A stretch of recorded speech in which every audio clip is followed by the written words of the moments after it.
सुप्रभात बच्चों, कैसे हो आप सब। मैं आशा करती हूँ आप सब बहुत ही अच्छे और स्वस्थ होंगे। तो बच्चों, आज की कक्षा में हम शुरू करने वाले हमारा अध्याय नंबर 7। ठीक है, इसका नाम है सर्वनाम। ठीक है बच्चों, इससे पिछली कक्षा में हमने क्या पढ़ा था? हमने पढ़े थे वचन, और उससे भी पिछली कक्षा में हमने पढ़े थे लिंग, और उससे पहले पढ़े थे हमने संज्ञा। तो बच्चों, क्या आप सभी ने इन सभी अध्यायों का अच्छे से अभ्यास कर लिया है? बताइए। मैं आशा करती हूँ कि आप सभी ने इसका बहुत अच्छे से अभ्यास कर लिया होगा। ठीक है, चलिए आइए अब हम करते हैं हमारा ये नया अध्याय सर्वनाम। ठीक है, देखिए तो बच्चों, सबसे पहले हम देखते हैं सर्वनाम की परिभाषा कि सर्वनाम होता क्या है। देखिए, संज्ञा के स्थान पर प्रयोग होने वाले शब्द सर्वनाम कहलाते हैं। ठीक है बच्चों, देखिए आपने क्या पढ़ा था? आपने संज्ञा भी आप पढ़ चुके हैं ना, हमारा एक अध्याय था इसमें। तो बच्चों, अब देखिए हम उन्हीं संज्ञा के स्थान पर कुछ अन्य शब्द का प्रयोग करेंगे, और वो जो शब्द हैं वही आपके सर्वनाम कहलाते हैं। ठीक है, चलिए आगे देखिए बच्चों, अब इन्हें पढ़िए और समझिए। आइए इन्हें पढ़ते हैं और समझते हैं। बच्चों देखिए, मेरा नाम किशोर है, मेरा घर मेरे विद्यालय से दूर है, मैं अपने घर से विद्यालय तक बस से जाता हूँ, मेरे परिवार के सभी सदस्य मुझे बहुत प्यार करते हैं। ठीक है बच्चों, हमने पढ़ लिया। अब बच्चों, ऊपर के वाक्य में आए रंगीन शब्द किशोर के नाम के बदले आए हैं। बच्चों देखिए यहाँ पे, ये किशोर जो बच्चा है ना, किशोर ही बात कर रहा है कि मेरा नाम किशोर है, मेरा जो है मतलब जो किशोर, घर मेरे, ये जो कह रहा है ना, जो भी ये जो बातें कर रही है सब अपने बारे में बात कर रही है, किशोर के बारे में।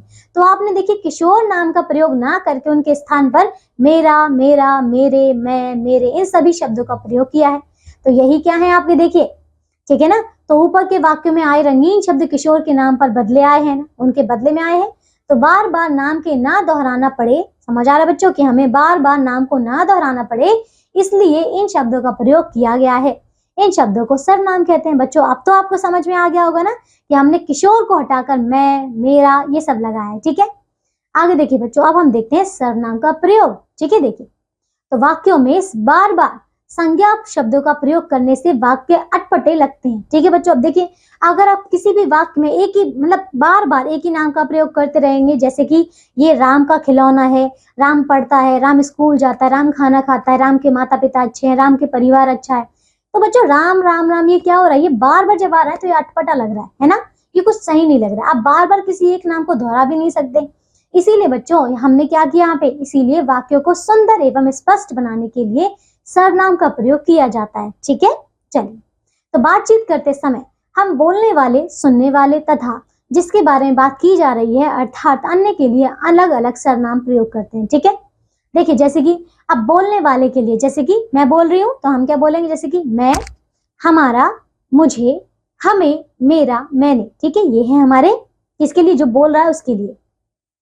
अब सुनने वाले के लिए, जैसे कि आप सुन रहे हैं तो हम बोलेंगे तुम, आप, तुम्हें, आपका, तुम्हारा, आपके। ठीक है, अब है बच्चों अन्य, किसी अन्य व्यक्ति के लिए तो कैसे बोलेंगे, वह, उनका, वे, उन्हें, उसे, उन्होंने। ठीक है, चलिए बच्चों अब देखिए बच्चों, अब है सर्वनाम के एक वचन बहुवचन रूप अलग अलग होते हैं। ठीक है, चलिए बच्चों देखते हैं यहाँ पे कि सर्वनाम कैसे अलग अलग हो सकते हैं। ठीक है, एक वचन में और बहुवचन में। अब देखिए तो बच्चों यहाँ पे आपको सारणी दी गई है कुछ, इसमें एक वचन भी और बहुवचन भी है। अब देखिए एक वचन है, जैसे कि पहले मैं, इसका बहुवचन है हम। ठीक है ना, जैसे कि मैं, या फिर हमारे साथ अगर कुछ और लोग होंगे तो हम बोलेंगे हम।